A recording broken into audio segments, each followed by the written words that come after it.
Bhagyaraj sir படத்தில் வந்து மானுப்பிரியா madam சொல்லுவாங்க என்னன்னா, காக்கா காக்கான்னு கத்துறதுனால நம்ம காக்கான்னு சொல்கிறோமா, இல்லை நம்ம காக்கான்னு சொல்கிறதுனால காக்கா காக்கான்னு கத்துதா அப்படின்னு சொல்லுவாங்க.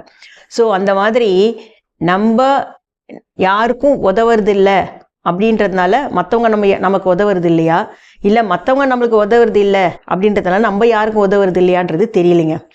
ஏன்னா இப்போ பார்த்தீங்கன்னா வர வர உதவும் மனப்பான்மை வந்து குறைஞ்சிக்கிட்டே வருது. ஸோ மற்றவங்களுக்கு உதவும் மனப்பான்மை எனக்கு இல்லை, நான் நல்லவங்க அப்படின்ற ஒரு பேர் வருன்றது மட்டும் இல்லைங்க. உதவி மற்றவங்க கிட்ட வாங்காமல் வாழறது ரொம்ப கஷ்டம். நம்ம ஒருத்தருக்கு உதவுனோம்னா பின்னாடி நமக்கு ஏதாவது உதவின்னு வந்து நம்ம போய் நின்றோம்னா அவங்க நமக்கு உதவுவாங்க. நான் உதவுதுன்னு சொல்கிறது வந்து பணத்தை பற்றி பேசவே இல்லைங்க. என்னை பொறுத்தவரை உதவுவதில் பணம் கொடுக்கறது கொஞ்சம் யோசிச்சு தான் செய்யணும். நான் சொல்கிறது அது தவிர. ஸோ உதவி பண்ணுறது கொஞ்சம் குறைஞ்சிக்கிட்டு வருது. அதை கொஞ்சம் செய்தால் நல்லாயிருக்கும்.